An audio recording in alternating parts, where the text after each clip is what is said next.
GS concept analysis में हम आपका स्वागत करते हैं। आज का विषय है पार्लियामेंट अथवा संसद। आधुनिक युग में पार्लियामेंट शब्द की उत्पत्ति फ्रेंच भाषा के शब्द पार्लर से माना जाता है, जिसका अर्थ है टू टॉक या बात करना। लैटिन भाषा के पार्लियामेंटम को भी पार्लियामेंट का पूर्व रूप माना जाता है। इसका अर्थ भी है डिस्कशन, मीटिंग या काउंसिल।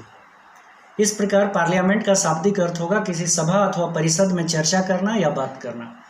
भारत में संसद केंद्र सरकार या संघीय सरकार सेंट्रल गवर्नमेंट का सर्वोच्च विधायी अंग है, सुप्रीम लेजिस्लेटिव बॉडी है। भारत की संसदीय व्यवस्था ब्रिटिश संविधान के वेस्टमिंस्टर मॉडल पर आधारित है।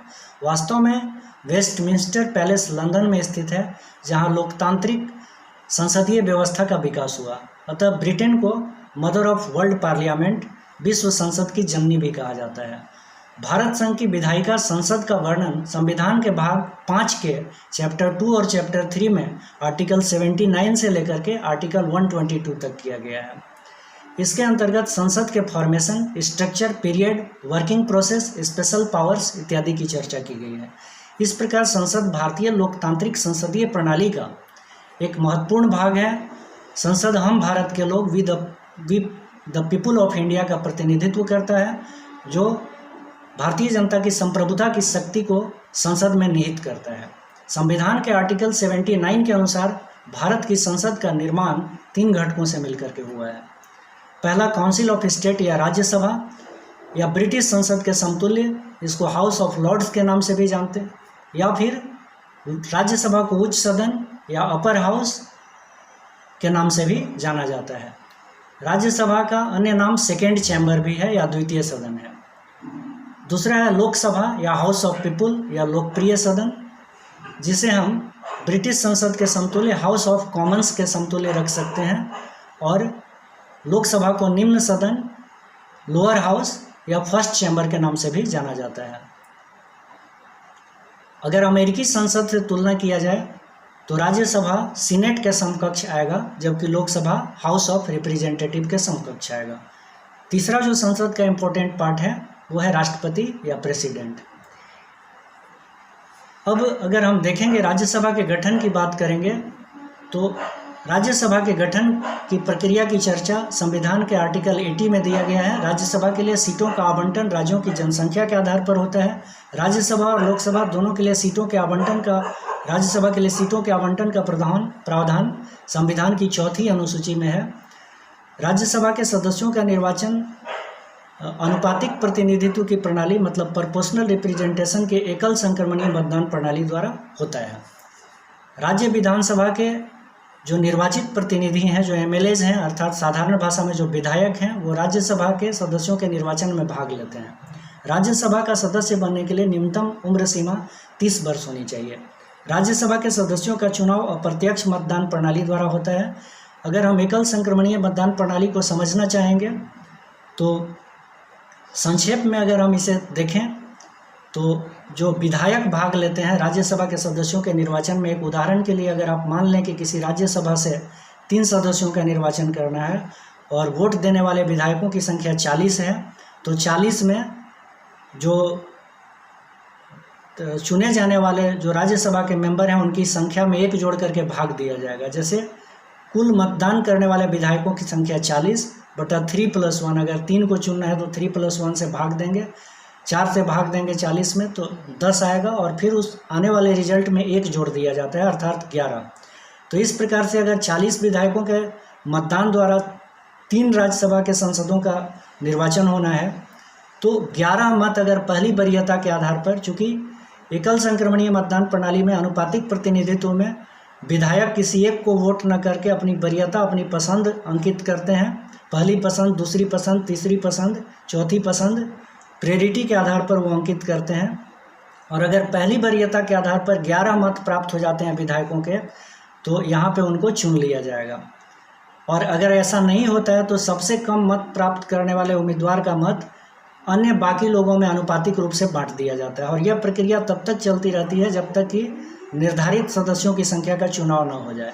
तो इस प्रकार से अनुपातिक प्रतिनिधित्व की एकल संक्रमणीय मतदान प्रणाली काम करती है और राज्यसभा के सदस्यों का चुनाव हो जाता है। वर्तमान में राज्यसभा के लिए पूरे देश में निर्धारित अधिकतम सीटों की संख्या 250 है, जिसमें 12 राष्ट्रपति द्वारा मनोनीत किए जाते हैं। साहित्य, कला और विज्ञान और सामाजिक सेवा के क्षेत्र में अगर उन्होंने अच्छा काम किया राष्ट्रपति की नज़र में तो उनका चुनाव होता है।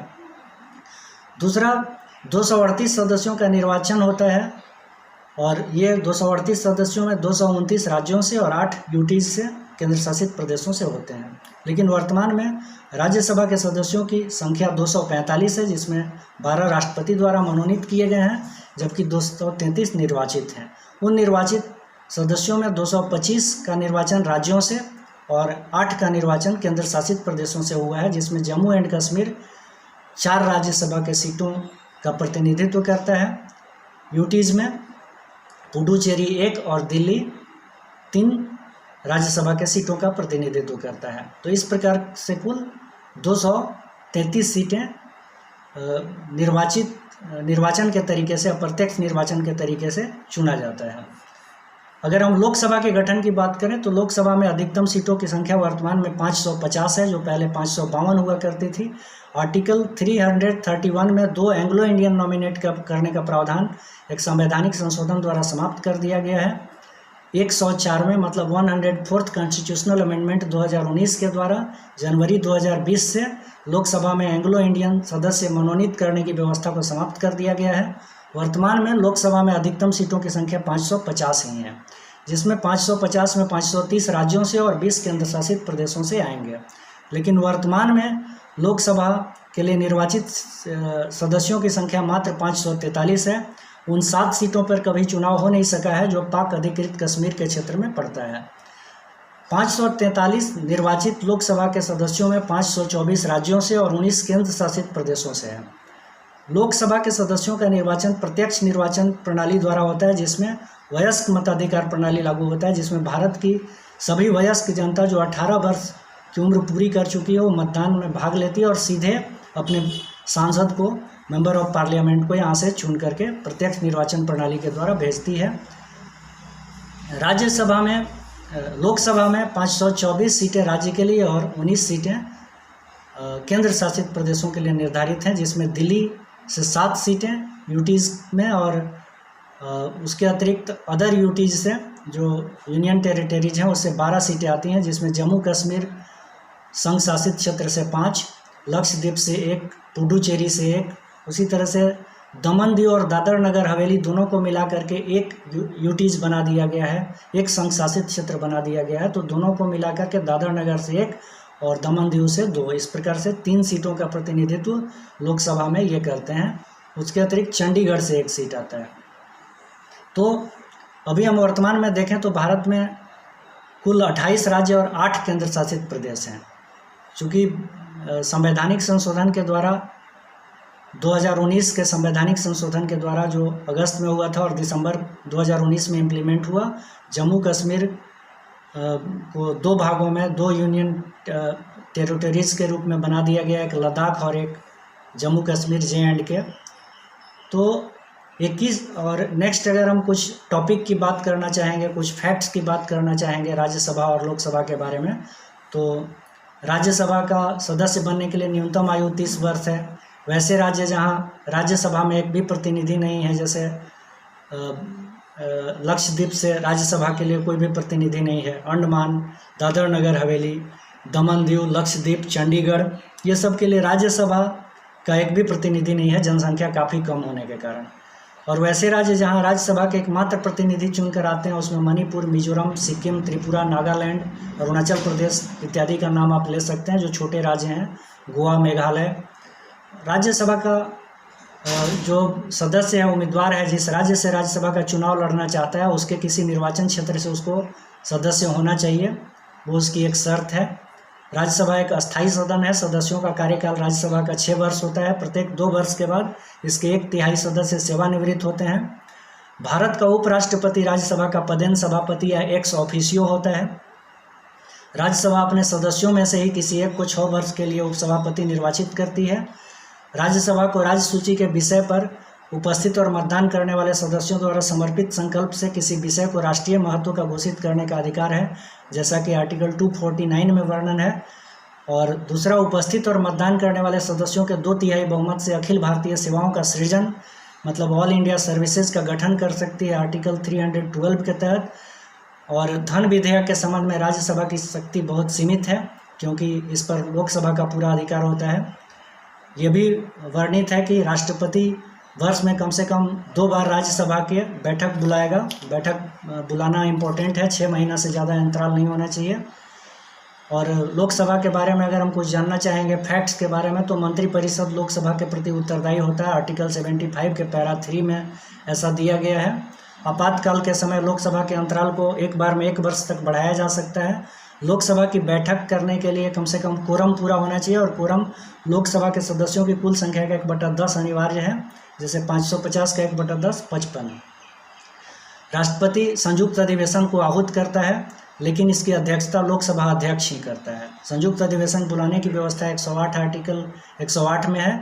और धन विधेयक पे लोकसभा का अध्यक्ष अंतिम निर्णय लेता है, यह आर्टिकल 110 में है। 110 में लोकसभा अध्यक्ष का निर्णय ही अंतिम होगा। धन विधेयक और संविधान संशोधन विधेयक जैसे मामलों पर संयुक्त अधिवेशन की व्यवस्था नहीं है। संविधान के अनुच्छेद 93 के अनुसार लोकसभा अपने में से ही एक अध्यक्ष और एक उपाध्यक्ष का निर्वाचन करेगी। अध्यक्ष और उपाध्यक्ष एक दूसरे की अनुपस्थिति में कार्यक्रम को संभालते हैं, लोकसभा में अध्यक्षता करते हैं, और दोनों एक दूसरे को संबोधित करके त्यागपत्र दे सकते हैं। अगर लोकसभा अध्यक्ष या उपाध्यक्ष को हटाना है तो 14 दिन पूर्व सूचना दे करके संसद के सदस्य एक संकल्प पारित करके उसे हटा सकते हैं। लोकसभा का अध्यक्ष और उपाध्यक्ष अगर दोनों नहीं है कोई सभापतित्व करने के लिए, तो राष्ट्रपति द्वारा बनाए गए वरिष्ठ पैनल के 6 सदस्यों में से कोई भी लोकसभा की कार्यवाही का संचालन उस दिन कर सकता है। अगर हम राष्ट्रपति के बारे में बात करें तो राष्ट्रपति संसद का एक अभिन्न अंग है, दोनों सदनों में से। लेकिन अभिन्न अंग होने के बावजूद भी वो दोनों सदनों में न तो कभी बैठता है, न ही किसी चर्चाओं में भाग लेता है। राष्ट्रपति दोनों सदनों की बैठक बुलाता है, उसका सत्रावसान करता है, लोकसभा का विघटन कर सकता है। दोनों सदनों द्वारा पारित करने के बाद राष्ट्रपति के हस्ताक्षर के बाद ही कोई विधेयक कानून बनता है। जब संसद सत्र नहीं चल रहा हो तो राष्ट्रपति को समाधान हो जाए कि ऐसी स्थितियां विद्यमान हैं कि अध्यादेश जारी करना आवश्यक है, तो अध्यादेश ला सकता है आर्टिकल 123 के तहत, और उसके अध्यादेश का वही पावर होगा जो किसी संसद के द्वारा बनाए गए कानून का पावर होता है। तो इस तरह से हम देखते हैं कि राज्यसभा और लोकसभा के बारे में हम इम्पोर्टेंट फैक्ट्स की चर्चा किए। अब हम संसद भवन से संबंधित कुछ उपयोगी तथ्य के बारे में चर्चा कर लेते हैं। संसद भवन के बारे में अगर हम देखें तो संसद भवन का शिलान्यास जो हुआ वो 12 फरवरी 1921 को ड्यूक ऑफ कनाट के द्वारा किया गया। इसका उद्घाटन तत्कालीन वायसराय लॉर्ड इरविन के द्वारा 18 फरवरी 1927 को किया गया। और भवन का डिजाइनर जो संसद भवन है उसका डिजाइन करने वाले व्यक्ति का नाम था एडवर्ड लुटियंस, और निरीक्षण का कार्य हर्बर्ट स्पेंसर ने किया। अगर हम देखेंगे संसद में जो बहस होती है उसको देखेंगे तो स्पीकर की कुर्सी के दाईं ओर मुख्यतः सत्ता पक्ष के लोग बैठते हैं, जबकि बाईं ओर विपक्ष के लोग बैठते हैं। अगर हम संसद के कार्य और शक्तियों की चर्चा करना चाहेंगे तो इसका मुख्य कार्य है कानून बनाना, लेकिन वर्तमान राजनीतिक प्रशासनिक व्यवस्था में संसद की भूमिका बहुत व्यापक है। इसके कुछ प्रमुख कार्य हैं जिसको देखने की आवश्यकता है, जैसे विधायी कार्य। संसद उन सभी विषयों पे कानून बना सकती है जो यूनियन लिस्ट में है, संघ सूची में है या समवर्ती सूची में है, या फिर अवशिष्ट विषय के अंतर्गत आती है। मुख्यतः 4 प्रकार के विधेयक संसद में पेश किए जाते हैं। साधारण विधेयक है, धन विधेयक है, वित्त विधेयक है, संविधान संशोधन विधेयक है, और कोई भी विधेयक जो है वो कुछ चरणों से होकर के गुजरता है, जैसे प्रथम वाचन, द्वितीय वाचन, तृतीय वाचन। प्रथम वाचन में ज्यों कहते हैं उस बिल को पास किया जाता है, उस विधेयक को, उस पर कोई चर्चा नहीं होती है, केवल ये ड्राफ्ट बना रहता है। और द्वितीय वाचन में उसकी बारीकी से जांच होती है, उस पर परिचर्चाएँ होती हैं। और ये विधेयक निर्माण की प्रक्रिया में द्वितीय वाचन सबसे ज़्यादा महत्वपूर्ण होता है। जब द्वितीय वाचन कंप्लीट हो जाता है, उसकी बारीकी से जांच हो जाती है, परिचर्चाएँ समाप्त हो जाती हैं, उस पर काफ़ी डिस्कशन होता है। उसके बाद वो तृतीय वाचन के लिए जब आता है तो संसद के पटल पर रखा जाता है विधेयक को कानून बनाने के लिए। संसद राज्य सूची के विषय पर भी कानून बना सकती है कुछ स्पेशल कंडीशन में, जैसे राज्यसभा अगर इसके लिए संकल्प पारित कर दे। राष्ट्रपति के आपातकाल के समय जब 2 या 2 से अधिक राज्य संसद से संयुक्त रूप से ऐसा अनुरोध करें या जब अंतर्राष्ट्रीय समझौते के तहत ऐसा करना जरूरी हो, या जब राज्य में राष्ट्रपति शासन लागू हो, ऐसे समय में संसद जो है राज्य सूची के विषय पर भी कानून बना सकती है। दूसरा, कार्यपालिका पर नियंत्रण करने का महत्वपूर्ण कार्य है संसद का। आर्टिकल 75 के पैरा 3 में लिखा गया है स्पष्ट कि मंत्रिपरिषद तभी तक कार्य कर सकती है जब तक कि उसे लोकसभा का विश्वास प्राप्त है। अर्थात मंत्रिपरिषद को अविश्वास प्रस्ताव ला करके अविश्वास प्रस्ताव ला करके हटाया जा सकता है। मंत्रिपरिषद को इस्तीफा देना पड़ता है अगर वो विश्वास प्रस्ताव को लूज कर जाती है, हार जाती है। तो लोकसभा अविश्वास प्रस्ताव को कई तरह से ला सकती है, जैसे राष्ट्रपति के उद्घाटन भाषण में अगर धन्यवाद प्रस्ताव पारित नहीं करे, या धन विधेयक को अस्वीकृत करे, या निंदा प्रस्ताव या स्थगन प्रस्ताव ला करके अविश्वास प्रस्ताव लाया जा सकता है संसद में, या किसी पॉलिसी पर अगर सरकार को पराजित करके ला सकती है, या कटौती प्रस्ताव पारित करके ला सकती है, प्रस्ताव को पास करके ला सकती है। तो ये सब तरीके हैं कार्यपालिका पर नियंत्रण करने का। कार्यपालिका द्वारा तैयार बजट को भी स्वीकृति के लिए संसद के समक्ष रखा जाता है, क्योंकि संसद की सहमति के बिना किसी प्रकार का टैक्स नहीं लगाया जा सकता है, न ही किसी प्रकार का व्यय किया जा सकता है। संसद विभिन्न प्रकार की समितियों के माध्यम से सरकार के खर्च की जांच करती है, जैसे लोकलेखा समिति का निर्माण, प्राक्कलन समिति का निर्माण, सार्वजनिक उपक्रम समिति का निर्माण। संसद की ये समितियां 2 प्रकार की होती हैं, अस्थायी समितियां जिनका नाम मैंने लिया, और अस्थायी समितियों में जैसे अविलंबनीय महत्व के मुद्दों पर अस्थायी समितियों का गठन कभी कभी होता है, जैसे ज्वाइंट पार्लियामेंट्री कमेटी का गठन हुआ, जेपीसी का गठन सीएए के टाइम पे, या अन्य कई बार इस तरह की कमेटियों का गठन होता है, तदर्थ कमेटियों का, जो अविलंबनीय महत्व के मुद्दों पर विचार करती हैं। इस तरह से कुछ अस्थायी समितियां, जो लोकलेखा समिति है, वो सार्वजनिक फंड के दुरुपयोग के मामलों की भी जांच करती है और उसको जनता के समक्ष संसद में बहस के दौरान उजागर करती है। तो संसद कार्यपालिका के वित्तीय मामलों पर नियंत्रण करती है, जैसे बजट के प्रभावी होने से पहले अनुदान की मांग करती है, और अनुदान की मांग की स्वीकृति के बाद वित्तीय समितियों की स्थापना भी होती है, और ये अनुदानों का जो पूरक है वो हमारा जो संचित निधि है उस पर भारित कर दिया जाता है। अनुदान की पूर्ति के लिए अपेक्षित राशियों को लोकसभा अनुमति प्रदान करती है बाद में, और उसको संचित निधि पे भारित कर दिया जाता है। इस प्रकार हम देखते हैं कि संसद के कुछ संवैधानिक कार्य भी हैं, जैसे आर्टिकल 368 के अनुसार संसद को संविधान संशोधन की शक्ति प्राप्त है। संविधान संशोधन के भी 3 तरीके हैं, जैसे साधारण बहुमत द्वारा संशोधन, विशेष बहुमत द्वारा संशोधन, और विशेष बहुमत और आधे से अधिक राज्यों के विधान मंडलों की स्वीकृति के साथ संशोधन। जैसे अगर किसी राज्य के नाम का परिवर्तन करना हो तो साधारण बहुमत द्वारा हो जाएगा, सिंपल मेजॉरिटी से हो जाएगा, लेकिन यदि हमें राष्ट्रपति उपराष्ट्रपति के चुनाव की प्रक्रिया में संशोधन करना हो तो विशेष बहुमत के साथ साथ आधे से अधिक राज्यों के विधान मंडलों की स्वीकृति भी चाहिए।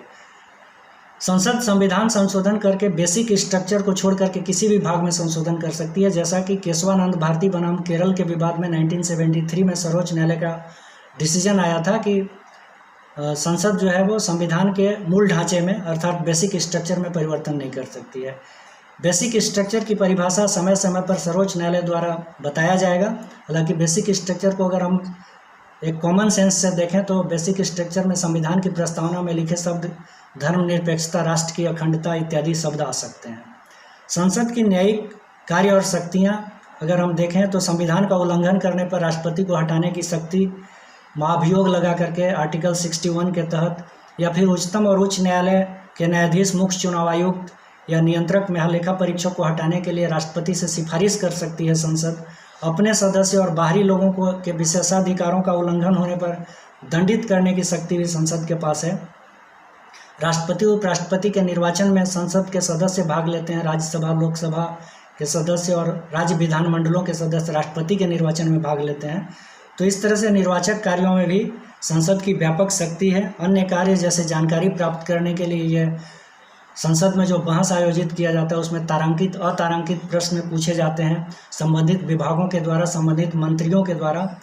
तारांकित प्रश्न जनरली 20 की संख्या तक होती है और तारांकित प्रश्नों का उत्तर संसद में मौखिक रूप से तत्काल देना होता है, जबकि अतारांकित प्रश्नों का उत्तर दूसरे दिन लिखित रूप में दिया जा सकता है। तारांकित प्रश्नों के उत्तर देने के बाद उसके कुछ कम्प्लीमेंट्री क्वेश्चन मतलब और क्वेश्चन पूछे जा सकते हैं तत्काल, जबकि अतारांकित प्रश्नों के लिए कोई कम्प्लीमेंट्री या अनुपूरक प्रश्न का प्रावधान नहीं है। तो इस तरह से हम संसद के कार्यों को एक तरह से कार्य और शक्तियों को संक्षेप में देखें अगर हम उसके बाद चर्चा करना चाहेंगे तो कुछ स्पेशल पावर हैं, जैसे आर्टिकल 105 में संसद के सदस्यों को, मेंबर ऑफ पार्लियामेंट को कुछ स्पेशल पावर दिया गया, और उस स्पेशल पावर में मेन आता है अगर चर्चा के दौरान कुछ ऐसे अमर्यादित भाषा का प्रयोग संसद के कोई सदस्य कर देते हैं जिससे कि किसी को हर्ट होता है, तो वो मानहानि का मुकदमा कोई उन पे नहीं कर सकता है। यह संसदीय विशेषाधिकार है जिसका वर्णन आर्टिकल 105 के तहत किया गया है। तो यह संसद के कुछ विशेषाधिकार के बारे में बात हुई। अगर हम ह्यूमन रिप्रेजेंटेशन की बात करें, महिलाओं के प्रतिनिधित्व की बात करें संसद में, तो वर्तमान 17वीं लोकसभा में महिला सांसदों की संख्या 78 है। कुल सांसदों की संख्या का ये 17% है, मतलब 17% है, जिसमें 40 महिला सांसद। भारत की सबसे बड़ी राजनीतिक पार्टी बीजेपी से हैं। भारत के संसदीय इतिहास में महिलाओं की सर्वाधिक भागीदारी है। उम्मीद है कि महिला सांसद देश में महिलाओं की बेहतरी के लिए सक्षम सामाजिक, राजनीतिक, आर्थिक माहौल कायम करने हेतु सर्वोत्तम प्रयास करेंगी। यदि ऐसा हो तो महिलाएं स्वाभाविक रूप से सशक्त बनती जाएंगी। देश की लगभग आधी आबादी का भारतीय संसद में केवल 17% भागीदारी पर्याप्त नहीं है। यह और बढ़ेगा यदि देश के अंदर महिलाओं के लिए एक भयमुक्त वातावरण हो, घरेलू हिंसा पर लगाम लगाई जाए, लड़कियों की शिक्षा और स्वास्थ्य पर जोर हो, महिलाओं को लैंगिक और सामाजिक भेदभाव का सामना न करना पड़े। ऐसी अनुकूल परिस्थिति उत्पन्न करने के लिए कुछ महत्वपूर्ण कदम हो सकते हैं, जैसे लॉ एंड ऑर्डर को दुरुस्त किया जा सकता है, परिवार में लड़कों को अच्छा संस्कार प्रदान करके मीडिया और मूवी के द्वारा अश्लीलता और फूहड़पन को महिमा मंडित न किया जाए। इस तरह के कुछ स्टेप हैं जिसको लेकर के महिलाओं की स्थिति में व्यापक सुधार किया जा सकता है। अगर हम फिर सारांशतः अगर हम कहना चाहें संक्षेप में, तो सारांशतः हम कह सकते हैं कि यदि भारत की समस्त जनता की शक्ति का धारक संसद जनहित के लिए समर्पित हो, तभी संविधान की प्रस्तावना में उल्लिखित जो शब्द है, हम भारत के लोग, we the people of India, उनके द्वारा प्रदत्त मत का, उनके द्वारा दिया गया वोट का महत्व साबित होगा, और यही संसद के लिए भी सच्ची सार्थकता होगी।